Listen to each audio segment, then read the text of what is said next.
Nós vamos fazer menção do tema que foi proposto para esse dia, que a cruz,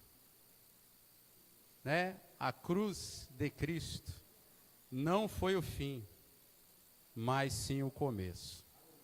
Agora sim eu quero te pedir, em referência à palavra de Deus, você que puder se colocar sobre os teus pés, vamos abrir o Santo Livro, no Evangelho do nosso Senhor Jesus, segundo escreveu o apóstolo João, no seu capítulo 19,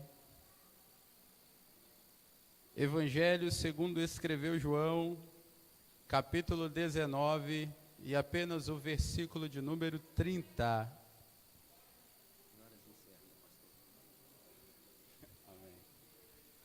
Louvado seja Deus. Evangelho segundo escreveu João, capítulo 19, e o versículo de número 30. Se você encontrou, por gentileza, me sinalize com um amém. Amém. Louvado seja Deus. Glória a Deus, um bom horário.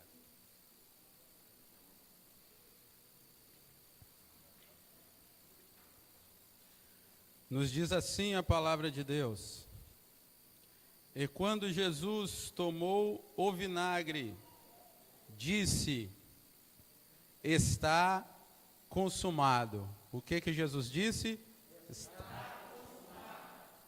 E inclinando a cabeça, entregou o Espírito.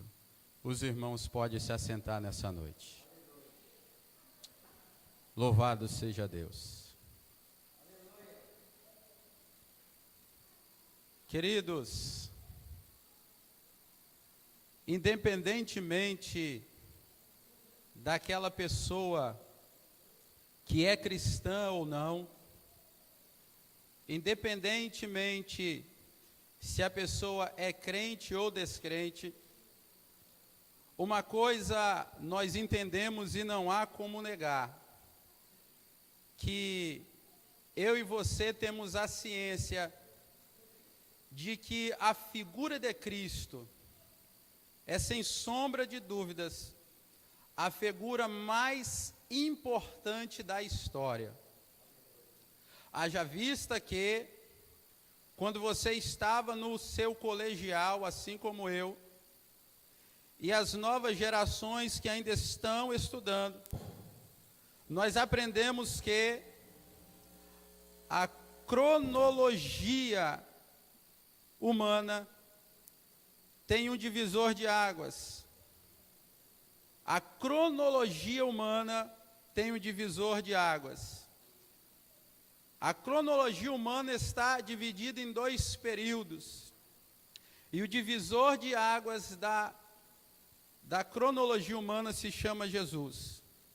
Existem dois períodos distintos para a humanidade, aonde você vai ter um apanhado da história no seu passado, e quando isso é apresentado, existem a sigla DC, ou melhor, AC, que vai nos fazer menção que é um período que ocorreu antes de Cristo.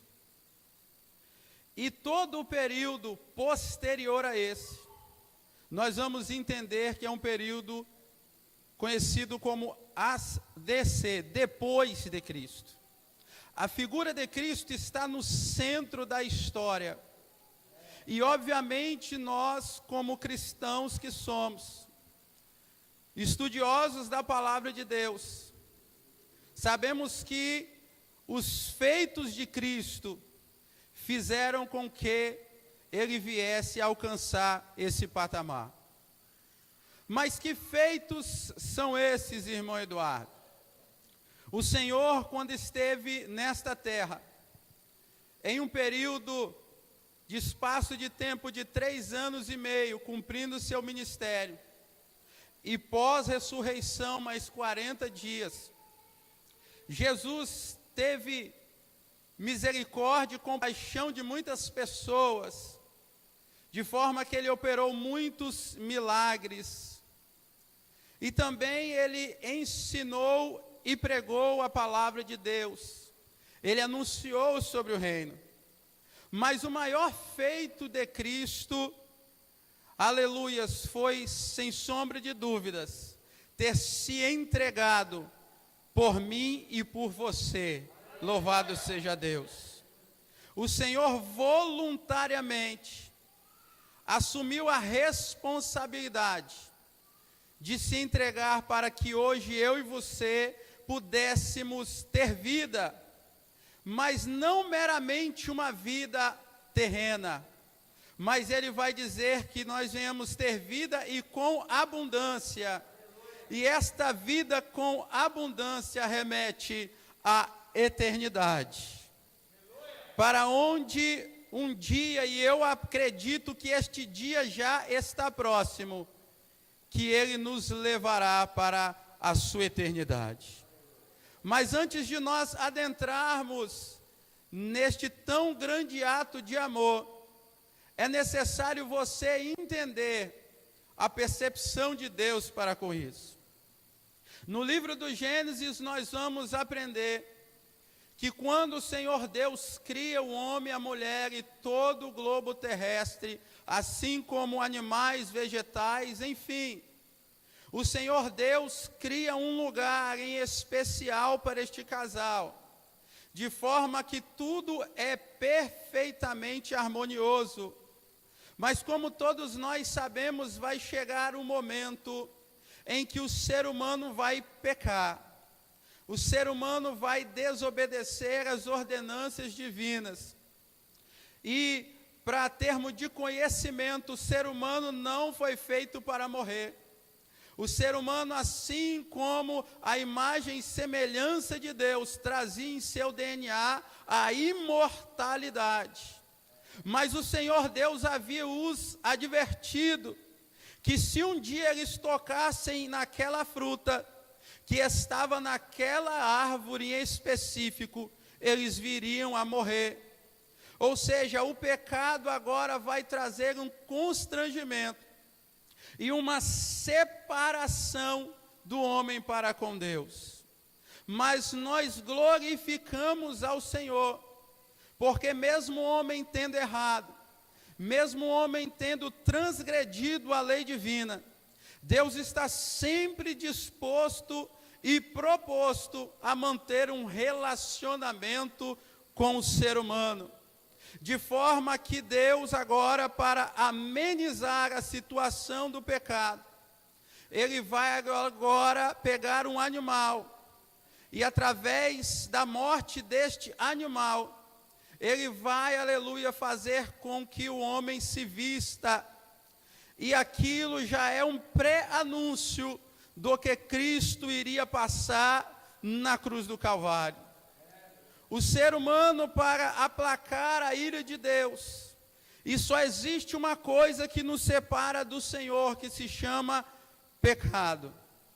O ser humano agora, com o passar do tempo, seguindo a exigência do Senhor Deus, deveria nos seus cultos, como forma de expiação, ou seja, uma vítima inocente, assumiria o lugar do pecador, para que a expiação do pecado fosse aplacada, e juntamente com isso a remissão viesse, para que o homem ficasse isento das suas transgressões. Agora começa-se a ter os sacrifícios perpetuados, de forma que um cordeiro, animal cordeiro, sem mancha, sem mácula, sem defeito, era, aleluia, proposto para ocupar o local do homem nesta morte. Mas o interessante é que a raça humana agora começa a se multiplicar. E juntamente com a multiplicação da raça humana, também se multiplica o pecado. O pecado vai se abundar. Mas o apóstolo Paulo vai escrever que aonde o pecado abundou, superabundou a graça. Louvado seja Deus. Louvado seja o nome do Senhor. Então o Senhor agora, para com forma de expiar o pecado, não apenas de 1, 2 ou mais homens, o Senhor precisaria de um cordeiro, único e universal, para expiar o pecado de toda a raça humana. E aleluias, aos requisitos de Deus, este que viria a ser o cordeiro de Deus, não deveria possuir pecado, não deveria possuir nenhum defeito, mas nós vamos ver o escritor aos Hebreus, escrevendo a sua carta, e propriamente dito no capítulo 11, ele vai narrar a trajetória de homens e mulheres conhecidos como os heróis da fé, homens que pisaram esta terra também, assim como o Cristo, e que o escritor aos Hebreus vai dizer que essas pessoas eram tão, aleluias, tinham uma comunhão tão grande com Deus que a terra não era digna deles. Nós temos alguns nomes que nós poderíamos falar aqui nessa noite, a exemplo do capítulo 6 do livro de Gênesis, quando a iniquidade do homem começa a se avolumar, surge um homem que fez a diferença em seu tempo, chamado o patriarca Noé. Noé era um homem sincero, justo, e que fez a diferença no seu tempo, porque a sua comunhão com Deus era muito grande. Só que Noé chega a um período que, infelizmente, quando eles saem da arca, ele se embebeda, um dos seus filhos vê a sua nudez, e isso é um agravo. Então Noé não tem como ser o Cordeiro de Deus para tirar o pecado do mundo. O tempo irá passar, e nós chegamos a um período em que vai surgir um outro patriarca, chamado Abraão, que hoje todos nós conhecemos, assim como em demais religiões, como o pai da fé. Abraão foi um homem que, sem sombra de dúvidas, foi um homem que caminhou com Deus e manteve uma fé inabalável até o final. Só que Abraão, em determinado momento da sua vida, quando a fome aperta na sua localidade, ele vai descer para um local chamado Gerar, aonde está o reino de Amaleque. E ele mente ao dizer que a sua esposa, chamada Sarai, é a sua irmã. Então Abraão comete também um agravo, e Abraão não pode ser o Cordeiro de Deus que tira o pecado do mundo. Surge a linhagem de Abraão, chamado Isaque. Isaque também é um homem sincero, temente a Deus, aprendeu com seu pai Abraão a cultuar a Deus, mas assim como seu pai, a fome também aperta nos seus dias, e ele também desce esta localidade chamada Gerar, que ficava na região da Filístia, e ele também vai dizer que Rebeca, sua esposa, não é sua esposa e sim sua irmã, e devido a isso ele mente. Então Isaque também não pode ser o Cordeiro de Deus que tira o pecado do mundo. Agora sucessivamente vai surgir Jacó, e eu nem preciso te dizer que Jacó trapaceou, Jacó enganou, Jacó fez o que era errado para com seu pai e com seu irmão.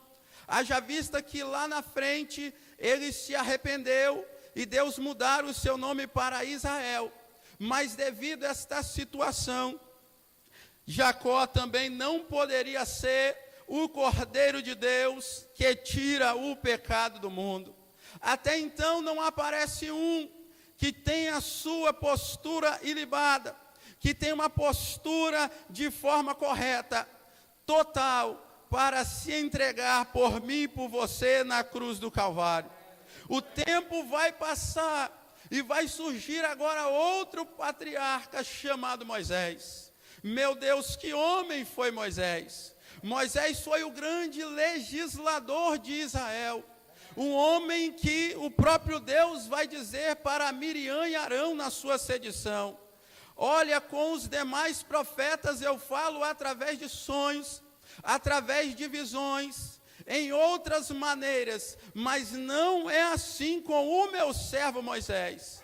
Com o meu servo Moisés eu falo frente a frente, com quem fala como um amigo. Louvado seja Deus. Mas Moisés está pastoreando um grande rebanho. E eu, sinceramente, no decorrer de 13 anos, pastor Edilson, que eu me converti, se tem algo que eu não deixo de fazer nas minhas orações, pastor Arlindo, é orar por pastores, porque eu sei qual grande a dificuldade de lidar com o rebanho. Ainda que eu não estou pastoreando, mas eu tenho esta ciência. E chega um momento que Moisés, devido, aleluia, como ser humano, ficar revoltado com a postura do povo, de Deus está abençoando, Deus está provendo, Deus está guardando, mas o povo sempre em uma murmuração contínua. Moisés recebe da parte de Deus uma fala, aonde o povo tem sede, e Deus fala: Moisés, converse com a rocha. Mas Moisés, já irritado com o povo, ele fere a rocha com o seu cajado. E por causa do povo, de ter incitado Moisés nessa atitude, Deus não permite que Moisés entre em Canaã, mas o veja de longe. Então Moisés, com toda a sua comunhão com Deus, também não pode ser o Cordeiro de Deus, que tira o pecado do mundo. O povo agora está caminhando no Egito, sob a tutela de Josué, e eles vão agora, depois da morte de Josué, entrar na terra de Canaã, estão assentados, e Josué ainda é vivo, posteriormente morre, e eles vão entrar num período chamado período dos juízes, aonde Deus vai levantar aproximadamente 13 juízes, contando com Samuel, para ser liderança para o povo que está na terra. O curioso é que nomes conhecidos como Jefité, como Débora, como Sansão, como Gideão, como Otiniel e outros mais estão na liderança. Mas se eu escolhesse um homem para, aleluias, desempenhar o papel dos tais, para explicar o texto, eu escolheria o nome de Sansão.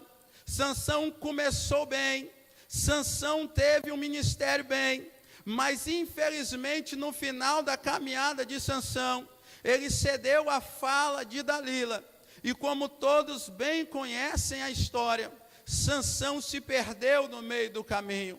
Aquele que foi levantado para ser o juiz de todo Israel, agora sucumbe, e ele, aleluia, é vazado os seus 2 olhos, ferido pelos filisteus, e no final dos seus dias, ele derruba o templo de Dagom, e morre juntamente com milhares de filisteus. Mas observe que devido à sua falha, Sansão também não pode ser o Cordeiro de Deus, que tira o pecado do mundo. O tempo vai passar, e para nós adiantarmos a mensagem, chega no período do último juiz, profeta e sacerdote de Israel, aleluia, Samuel. O povo agora vai pedir a um rei, a Samuel. Eles vão dizer: Samuel, você está velho, você não está mais com condições de profetizar, de ser um juiz e de ser um sacerdote diante de nós. Aleluia. Porém, nós temos observado as demais nações, e nós queremos um rei, Samuel. Assim como, aleluia, o povo pede, muitas das vezes Deus vai conceder não porque é a vontade dele, mas porque o povo está requerendo. Mas entenda uma coisa nessa noite: tem escolhas suas que vão influenciar no seu futuro, e quando lá na frente você, aleluia, algo der errado, não queira culpar a Deus, não queira questionar a Deus, porque só existe uma coisa na face da terra que freia o agir de Deus, que se chama livre-arbítrio. Se você quer ser bem-sucedido, se você quer realmente ser abençoado, esteja no centro da vontade de Deus, porque Ele sabe o que é melhor para você. O povo pede um rei a Samuel. Agora eles estão passando em um momento de transferência, aonde até então o reino era teocrático, ou seja, Deus reinava sobre eles, mas eles querem um rei humano. E o primeiro rei que se levanta é Saul. Eu não preciso nem mencionar como foi a conduta de Saul como rei, mas o interessante é que o que me chama a atenção é que após a morte de Saul vai se levantar um. Parece que tudo parece bem, parece que este é um homem, parece que este, aleluia, agora o Cordeiro de Deus que vai tirar o pecado do mundo, porque tudo aponta para, aleluia, alguém que tinha uma tal capacidade. Haja vista que a palavra de Deus vai dizer que Davi era um homem segundo o coração de Deus. Em nenhum outro ponto da Bíblia você vai ouvir falar que teve alguém que foi intitulado como segundo o coração de Deus. Mas Davi cometeu os seus erros. Davi, por mais que fosse um homem quebrantado diante de Deus, pecou no caso de Batseba. Então Davi também não tinha a postura e a possibilidade de pagar um preço por toda a raça humana. A linha de sucessão vem o seu filho Salomão, que também começa bem, mas no final dos seus dias, envolvidos com mulheres pagãs, vai comprometer a sua comunhão e adoração para com o Senhor. Então perceba que muitos nomes vão surgindo, muitas pessoas vão sendo levantadas por Deus, homens piedosos, homens que sem sombra de dúvidas fizeram a diferença no seu tempo, mas até então não aparece um. Agora nós entramos num período dos profetas também, aonde havia os profetas maiores e menores. Para representar, eu pego um nome chamado Elias. Elias foi um dos profetas que tinha tanta ousadia, que ele orava a Deus e fogo caía do céu para consumir os seus inimigos. Elias foi assim como Enoque, foi um dos únicos homens com Enoque que foi trasladado e levado ao céu. Mas Elias chega a um momento que, ao invés de confiar em Deus, teme a voz e a palavra de uma mulher chamada Jezabel, de forma que ele corre para não perder a tua vida. Queridos, esses períodos se passaram, homens e mulheres foram levantados, mas ninguém, aleluias, com capacidade para ser o Cordeiro de Deus que tira o pecado do mundo. Agora a Bíblia vai dar, aleluias, uma parada. Nós chegamos no livro do profeta Malaquias, aleluias, e após o livro do profeta Malaquias, até o Evangelho segundo Mateus, existe um período conhecido na Bíblia como interbíblico, ou seja, é uma lacuna de tempo, aonde durante 400 anos ninguém profetiza, não há uma voz profética, não há alguém que se levante, pastor Edilson, e diga, assim diz o Senhor. Há um silêncio no céu, Deus não levanta ninguém. Mas passados esses 400 anos, diz o texto sagrado, que Deus vai levantar um homem chamado João Batista.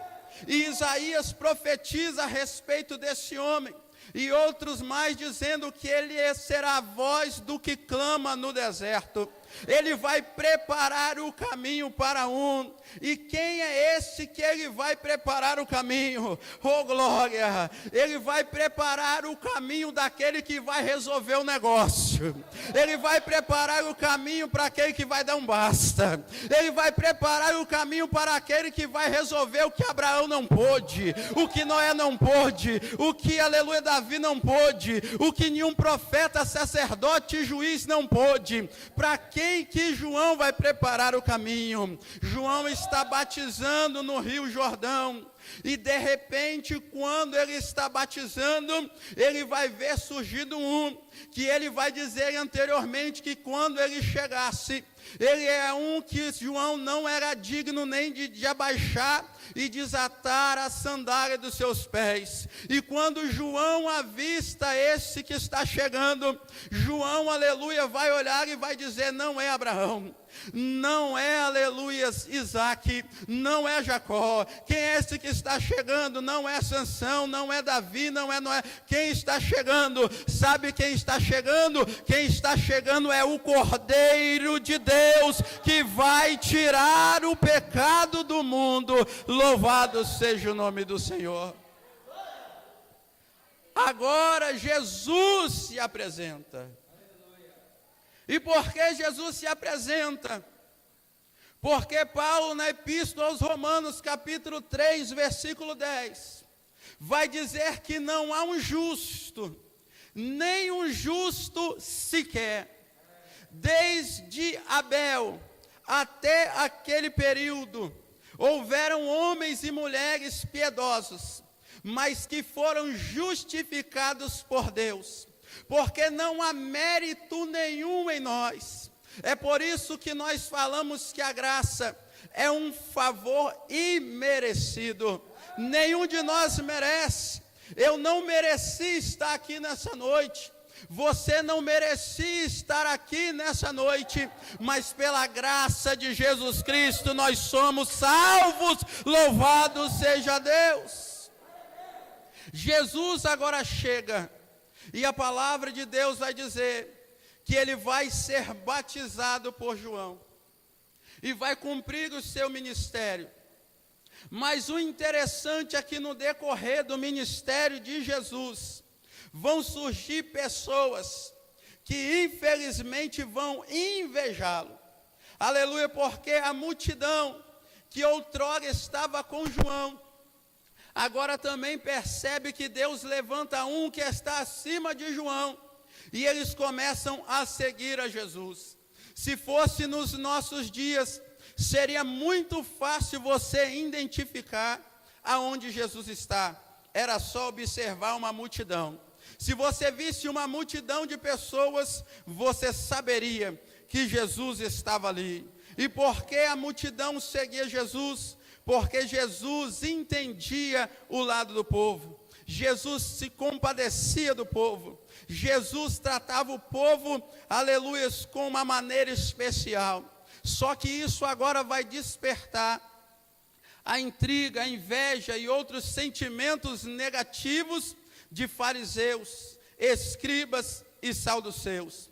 A palavra do Senhor menciona agora que durante esses 3 anos e meio, Jesus ministrou no cenáculo, Jesus no sinédrio, Jesus em lugares remotos, mas o tempo de Jesus está chegando. O período que Jesus vai ser martirizado está para chegar. E diz a palavra de Deus que quando Jesus está prestes a passar por este período, ele vai a um local que ele estava habituado a orar. Ele vai a um local conhecido, aleluia, como Getsêmani. Era um horto, um local semelhante a um jardim, aonde Jesus se punha a orar juntamente com os seus discípulos, mas em muitas vezes particularmente. Jesus vai nesse local após participar da última ceia e participar da Páscoa, participar da ceia, a Páscoa seria por vir.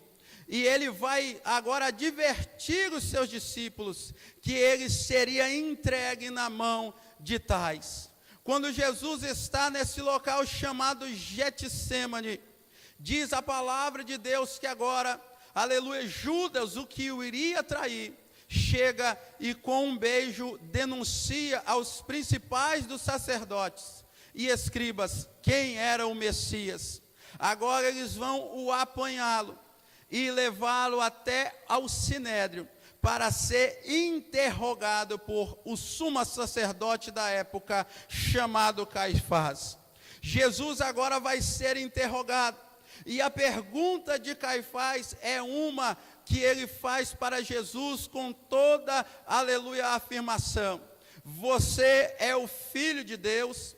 Jesus, quando se declara Filho de Deus, Caifás rasga as suas vestes e diz que Jesus blasfemou, se comparando com o Filho de Deus. Nesse momento, aleluias, vai entrar um período que hoje nós conhecemos como a paixão de Cristo. Que período é esse, amada igreja? É o período em que Jesus vai sofrer até chegar à cruz. Esse período é descrito em Isaías 53, aonde diz, aleluias, que pelas suas pisaduras nós somos sarados. O castigo que estava sobre ele nos traz a paz. Jesus vai entrar num período agora de extremo sofrimento, aonde já em meio àquela turma dos sacerdotes e escribas, ele já vai começar a ser ofendido, esbofeteado e zombado. Mas como o período da Páscoa está se aproximando, eles dizem que não querem sujar as suas mãos e vão levar Jesus então para ser condenado, julgado e condenado, se possível, por Pôncio Pilatos, que era o governador que estava na região na época. Pilatos agora observa e vai interrogar a Jesus. Só que no primeiro interrogatório, ele observa que Jesus não cometeu crime algum.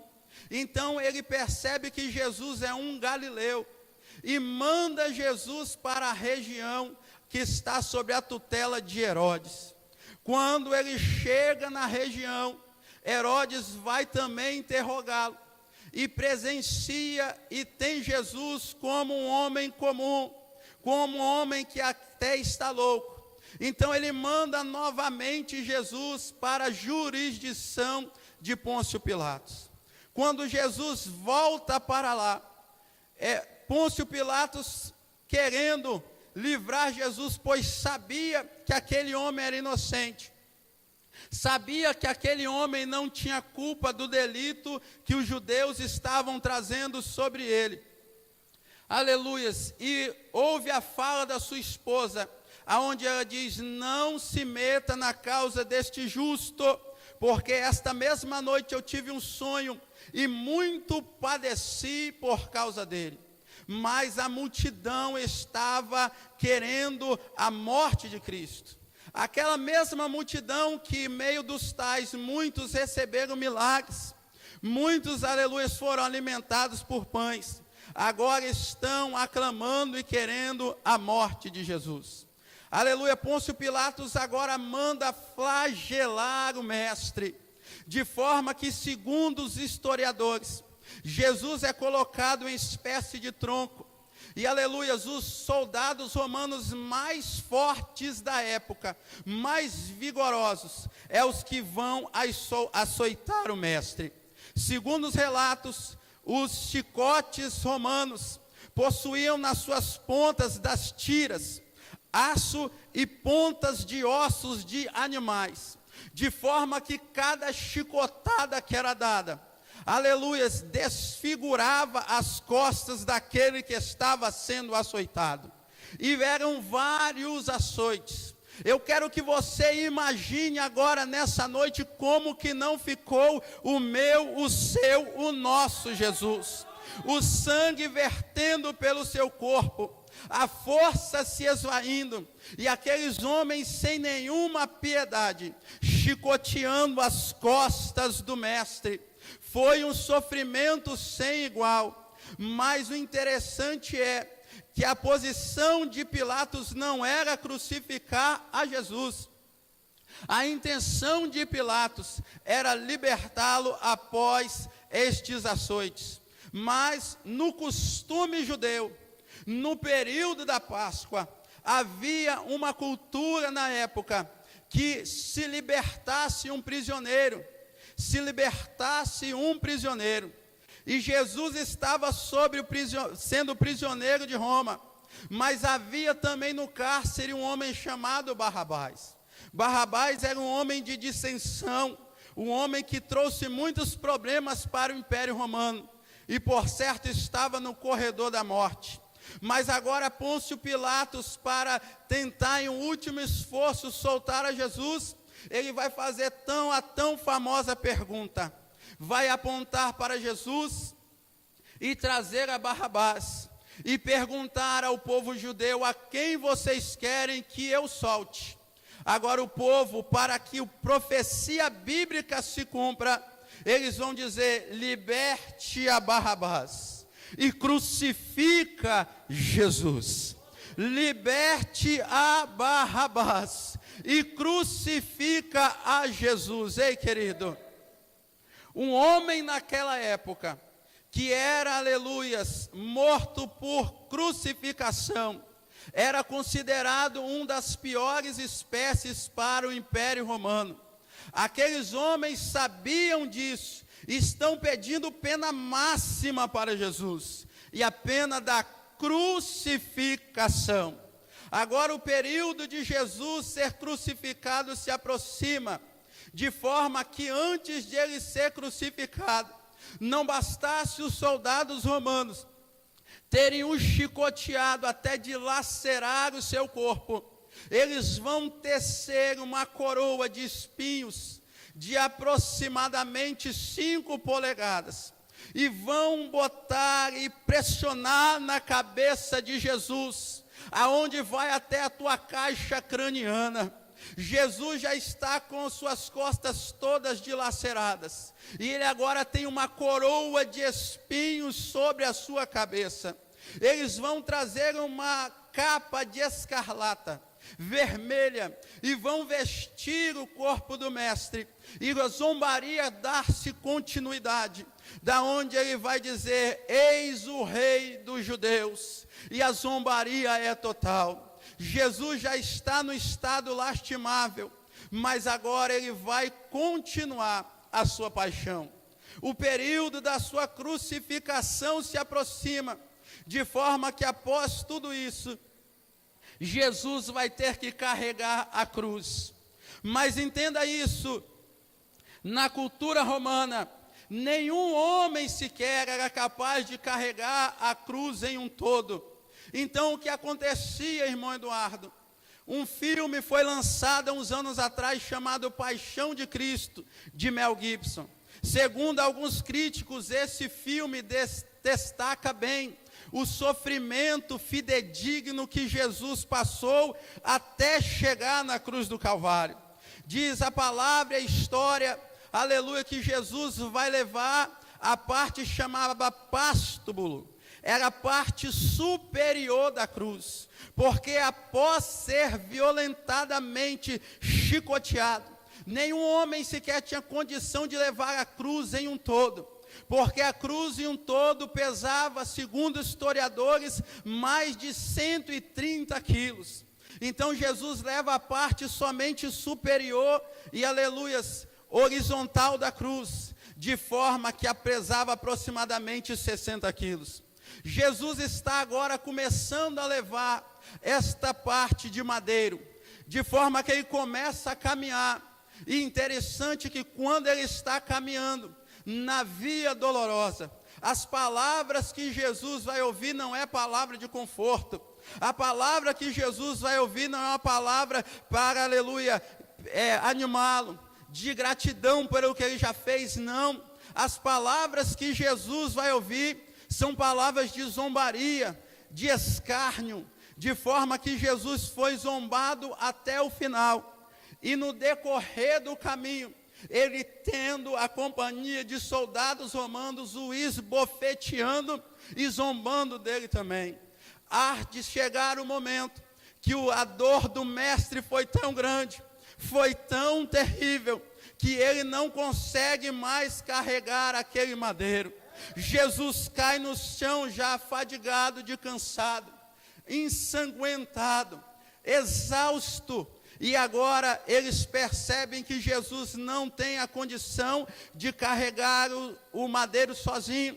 Então está entre a multidão um homem chamado Simão, que habitava em Cirene, conhecido na Bíblia como Simão Cireneu. Eles agora vão constranger Simão Cireneu a carregar o madeiro para Cristo. Agora eles estão caminhando para um local conhecido na Bíblia como Gólgota. Aleluia, também em outras traduções bíblicas como local da caveira. É lá naquele monte, lá no alto, que Jesus vai ser crucificado.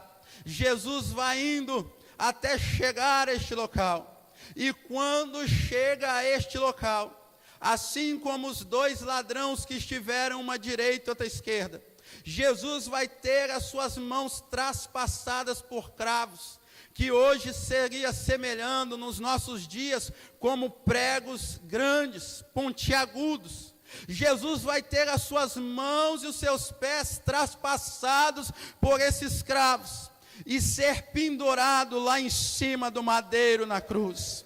Aleluia. Segundo pessoas que atuam na área de medicina, a pessoa que ficava pendurada no madeiro, de forma que passasse o tempo, o seu corpo começaria a pesar, e ele começaria a perder força, os seus pulmões iam perder o oxigênio, e a asfixia chegaria.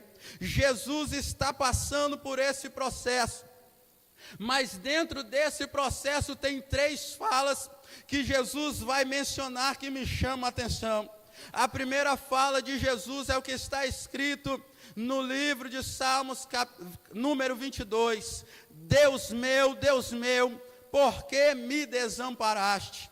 A questão é que na interpretação bíblica, Deus não desamparou Jesus, mas é porque Jesus estava trazendo para consigo o pecado de toda a raça humana. Então naquele momento o Senhor não podia se aproximar, abraçá-lo, ter uma comunhão, porque Jesus estava pagando o preço pela humanidade. Aleluia. A segunda fala que Jesus diz antes de morrer é que ele olha para os seus algozes, olha para aqueles que estão castigando, olha para aqueles que açoitaram e diz: Pai, perdoa-lhes porque não sabem o que fazem. Até no momento da sua morte, a misericórdia faz parte da vida de Jesus. Até no momento da sua morte, a misericórdia faz parte da vida de Jesus. Jesus agora está para morrer, está passando o tempo, assim como os ladrões da direita e da esquerda. Só que essa agonia poderia demorar um pouco mais. Então os soldados, observando que o tempo estava passando e eles não morriam, eles vão quebrar as pernas de um soldado da direita, vão quebrar as pernas do soldado da esquerda para acelerar o processo de óbito. Quando eles chegam para quebrar as pernas de Jesus, isso não é possível, porque profeticamente estava escrito que nenhum dos seus ossos seria quebrado. Ou seja, a palavra de Deus está se cumprindo em um todo, de forma que Jesus, na hora da sua morte, o soldado romano vai com uma lança e vai perfurar o seu lado. E agora, após tudo isso, Jesus vai trazer a menção a esta fala. Após ter sido oferecido a vinagre a ele quando ele tinha sede, e eles fazendo tudo isso com ele, ele vai dizer e exclamar desta maneira que nós lemos aqui nessa noite: está consumado, está consumado. Irmão Eduardo, me explica isso. É como se Jesus estivesse olhando para o céu e estivesse dizendo: Pai, eu assumi o papel de cordeiro, eu orei para ti para passar de mim o cálice, mas eu sei da responsabilidade que estava sobre a minha vida, e a missão que o Senhor me deu, nesta manhã eu estou cumprindo, e a humanidade hoje tem esperança de vida eterna, porque está consumado. Aleluia, o preço está sendo pago. Louvado seja Deus. É Bíblia, irmão. Nesta noite eu não vim aqui com a intenção de você pular, sapatear, não. Eu vim pregar a palavra para que você entenda que eu e você somos pecadores. eu e você estávamos destinados à perdição eterna, mas existe um Deus santo, que saiu de um lugar santo, que recebeu uma adoração santa, desceu nessa terra iníqua e disse: eu vou pagar o preço pelo Eduardo, eu vou pagar o preço pelo Edilson, eu vou pagar o preço pelo Arlindo, eu vou pagar o preço por Beltrano e Cicrano, para que eles tenham o direito da vida eterna. Louvado seja Deus. E aleluias, ele morre. Quando Jesus brada: está consumado, ele entrega o seu espírito. Ele entrega o seu espírito. E é nesse momento que eu quero trazer o tema deste culto dessa noite. Os discípulos, pastor Edilson, andaram com Jesus durante 3 anos e meio. E pós-ressurreição, 40 dias. Jesus constantemente alertou eles: olha, eu vou morrer, eu vou ficar assim, assim, mas tem um porém. Eu vou ressuscitar. Mas diz a palavra de Deus que quando Jesus morre, os discípulos pensam que é o fim. Eles pensam que acabou.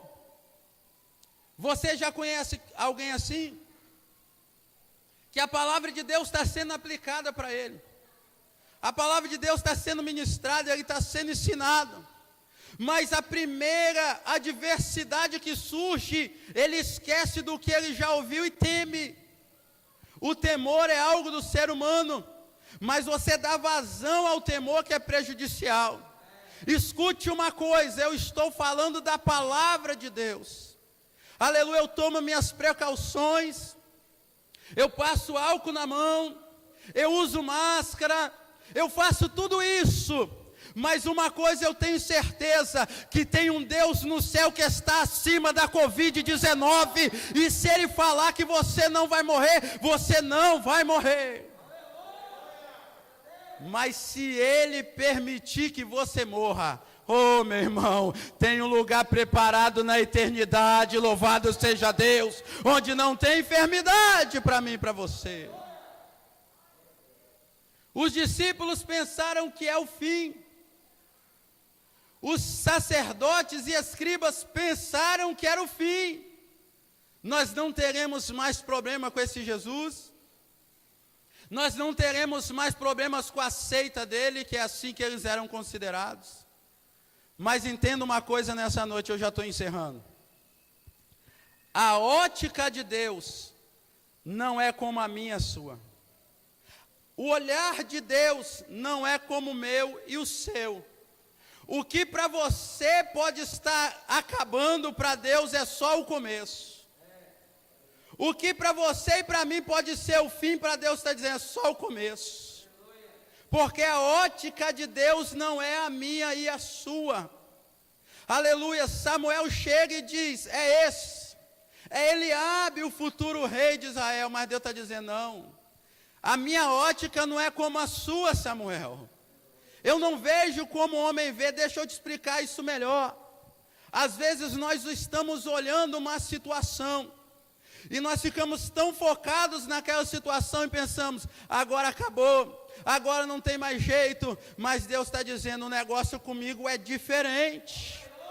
Aleluia, às vezes tem mães, aleluia, que estão orando e já perdendo as suas forças, pensando, passando pela cabeça e esperando a notícia que um dia vai chegar na sua casa que o filho foi morto pelo tráfico. Mas Deus está dizendo nessa noite: eu sou o Deus que tiro do tráfico, limpo e coloco para cantar na mocidade, na minha casa. Louvado seja Deus.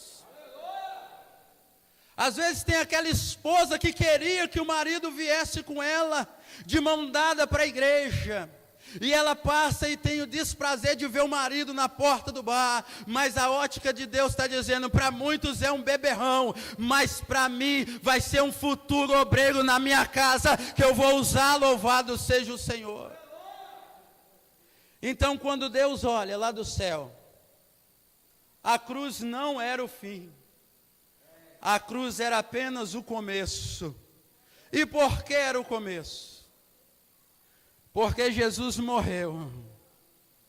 E diz o texto que na morte dele, a morte não teve poder sobre ele.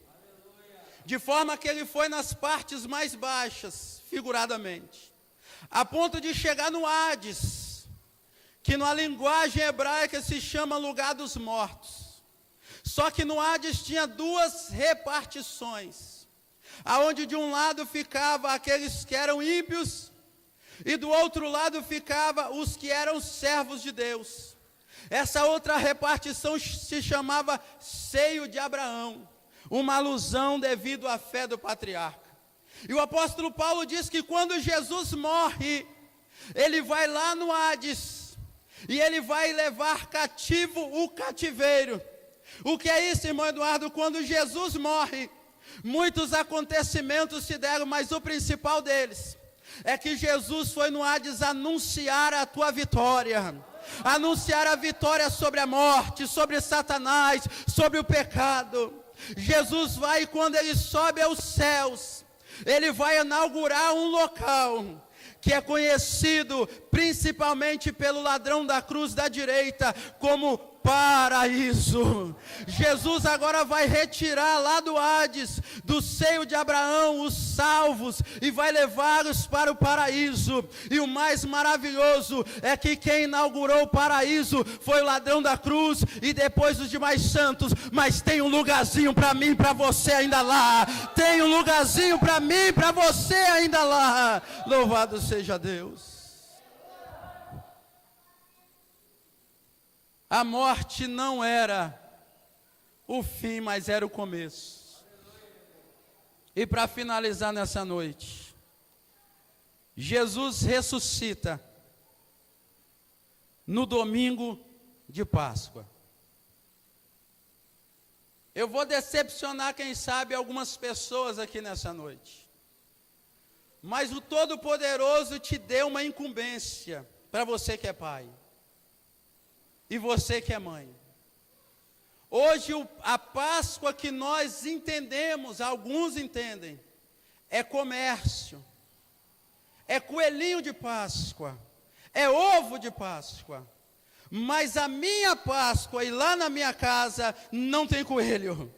Lá na minha casa não tem ovo de chocolate. Eu gosto de chocolate, mas vai ter dia de eu comer, não vai ser hoje. Aleluia, eu gosto de dar chocolate para minhas filhas, mas não vai ser hoje. Hoje eu vou comemorar que um dia um Deus desceu no céu, morreu pela minha vida, e eu estou aguardando o dia que Ele vai voltar para me buscar em glória e levar para a eternidade. Louvado seja Deus. Irmão Eduardo, então o que é Páscoa, para nós encerrarmos? Capítulo 12 do livro do Êxodo. A Páscoa foi instaurada, a primeira Páscoa em meio ao povo hebreu. De forma que Deus vai dizer para Moisés: Moisés, eu vou descer na terra. Eu vou vir com o meu juízo no Egito. Especialmente sobre os primogênitos, ou seja, o primeiro filho homem. Então vocês vão pegar um cordeiro. Vocês vão matar esse cordeiro e comer ele. Porém o sangue desse cordeiro vocês vão passar nos umbrais da porta. O que é isso? Nas laterais e na parte superior. De forma que quando eu descer no Egito e observar a casa que tiver o sangue, eu vou passar por cima. A etimologia da palavra Páscoa é Pessar, uma linguagem hebraica que se diz passar por cima, passar sobre algo. Então quando Deus desce na terra do Egito, que Ele observa o sangue, Ele passa por cima, e não entra naquela casa para ferir o primogênito. Então você quer saber nessa noite o que é Páscoa? A Páscoa tem duas representações para mim e para você que crê na palavra. A primeira representação é salvação. Aleluia, muitas pessoas hebreias foram salvas por causa do sangue do Cordeiro que estava na porta. Ei, meu querido, você pode ter dinheiro, você pode ter carro do ano, você pode ter conta no banco, mas o que vai fazer a diferença na minha e na sua vida é o sangue do Cordeiro que tira o pecado do mundo, oh glória. É o sangue do Cordeiro na minha e na sua vida. O que nos livrará da ira vindoura é o sangue do Cordeiro. Então Páscoa significa salvação. E a segunda temática, a Páscoa significa libertação. O que é que Deus fez com o povo após eles participarem da Páscoa? Ele desceu, feriu os primogênitos do Egito. E naquele dia eles foram libertos da escravidão. Ei, Paulo vai dizer que Cristo é o Cordeiro Pascal. Cristo é o Cordeiro Pascal. Então, como eu comemoro a Páscoa, irmão Eduardo? Eu não sei, eu vou te falar como eu comemoro. Quando eu estou na minha casa no dia de Páscoa, eu junto a minha família para fazer um culto no lar e digo: Senhor, obrigado, porque um dia eu estava no Egito, mas o Senhor me tirou de lá, me libertou e hoje eu sou liberto para entrar no teu reino, assim como os hebreus entraram na terra de Canaã. Louvado seja Deus. Depois da Páscoa, o rumo do povo foi a terra de Canaã. Entenda uma coisa nessa noite. A igreja está caminhando. A igreja está caminhando em processo de contínuo de caminhar. Mas o nosso destino não é aqui. O nosso destino final, você hoje, após acabar o seu culto, o culto aqui, você vai para a tua casa, acredito eu.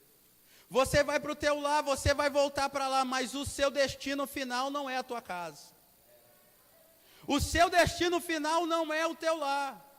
Porque a palavra de Deus diz que nós somos semelhantes forasteiros nessa terra. Então, qual o destino final do servo de Deus? Essa noite foi falado aqui. Para encerrar. Jesus morreu, ressuscitou. Depois de ressuscitar, andou 40 dias com os discípulos. E ele vai ser assunto aos céus. Mas a palavra de conforto de Jesus é a seguinte. João capítulo 14, verso 1. Até o 3. E a palavra dele para mim e para você é: Pastor Edilson, meu servo. Aleluia. Pastor Arlindo, meu servo. Presbítero Eduardo, meu servo.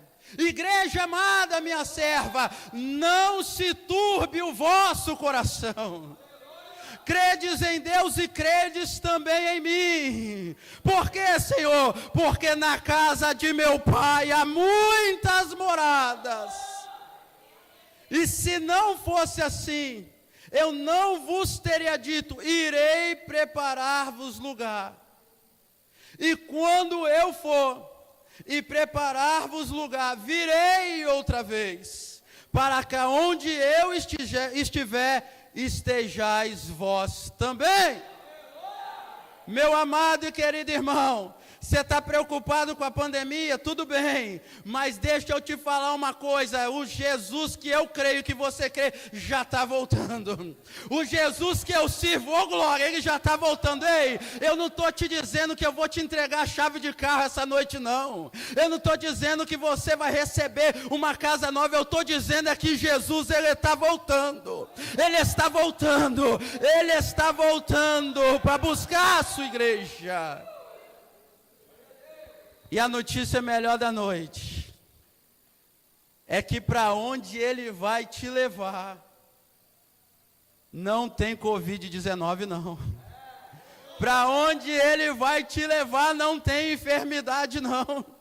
Para onde ele vai te levar não tem sofrimento não, não tem morte, não tem choro, não tem pranto, porque na casa de meu Pai, diz ele, tem muitas moradas, louvado seja Deus. Então você tem mais do que motivos de louvar a Deus nessa noite. Irmão Eduardo, está tão difícil. Não tem problema, irmão, caminha mais um pouquinho. Irmão Eduardo, o negócio está pegando lá em casa, caminha mais um pouquinho. Irmão Eduardo, a porta se fechou, caminha mais um pouquinho, porque papai está dizendo nessa noite, nós já estamos indo para casa, nós já estamos indo para casa, louvado seja Deus. E sabe por quê? Porque a cruz não foi o fim, a cruz foi apenas o começo. Se coloque de pé nessa noite, você que pode. Se você não gosta de Bíblia, eu sinto de ter te desapontado. Mas nessa noite eu não vou revelar o seu CPF, a sua identidade. Eu só tenho compromisso em pregar a palavra. E a palavra de Deus nos diz que Ele está voltando. Jesus, Ele está voltando. Buscai primeiro o reino de Deus e a sua justiça, e as demais coisas vos serão acrescentadas. Se você ainda não tem o seu nome inscrito no livro da vida, meu irmão, essa noite o Senhor te convida a aceitar a Ele como único e suficiente Salvador da tua vida. Que você possa nessa noite seguir o conselho do salmista, no Salmo 37, verso 5. Entrega o teu caminho ao Senhor, confia nele e o mais Ele fará. Que o Senhor seja louvado, porque Ele é a nossa Páscoa. Pai santo e querido, nós te louvamos por essa noite, nós te louvamos por este culto, nós te louvamos por cada alma que só propôs sair da tua casa para vir adorar o seu nome aqui.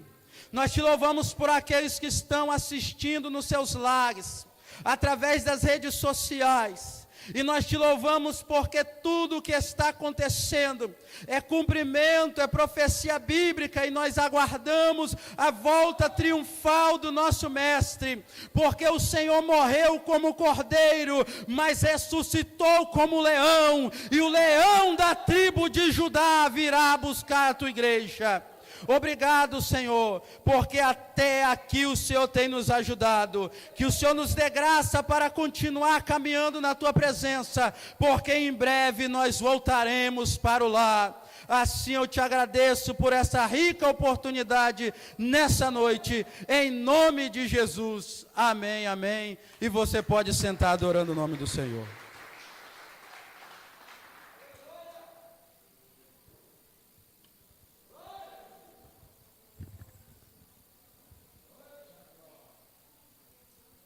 Aleluias, Deus abençoe a vida do presbítero Eduardo.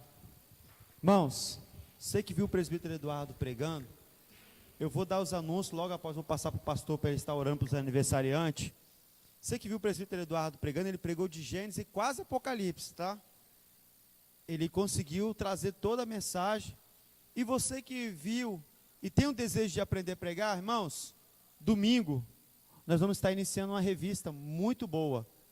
Gálatas, Efésios e Filemon. Irmãos, você vai aprender a trajetória, a inconstância da igreja, que não é... Você vai achar que está contando a história dos dias de hoje, mas não. Isso aconteceu 2000 anos atrás. Então, venham, domingo, 8 horas da manhã, nós vamos começar uma nova revista. O presbítero Manuel está com a revista. Venha domingo, 8 horas da manhã, não perca, irmãos.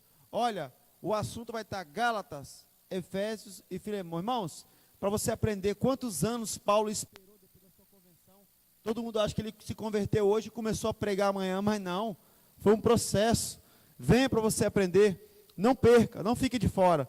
Quarta-feira, às 19h30, culto aqui. E lembrando, está chegando a terceira edição do Papo Família. Está chegando a terceira edição do Papo Família. Não percam. Não percam, vai ser na terceira sexta-feira, daqui, sem ser essa sexta agora, a próxima sexta-feira. Não fique de fora, irmãos. Até agora está sendo uma bênção. Doutora Mônica, psicóloga, né? Está sendo uma bênção, psicóloga e missionária. Papo Família, você quer abençoar mais a sua família? Não fique de fora. está sendo muito edificante. Quarta-feira, pela manhã, círculo de oração. À noite, culto às 19h30. Domingo, falei, revista nova, às 8h da manhã, escola bíblica. Irmão, não está dando muita gente. Então pode vir sem problema, sem medo, que não está dando muita gente, né, Gilmar?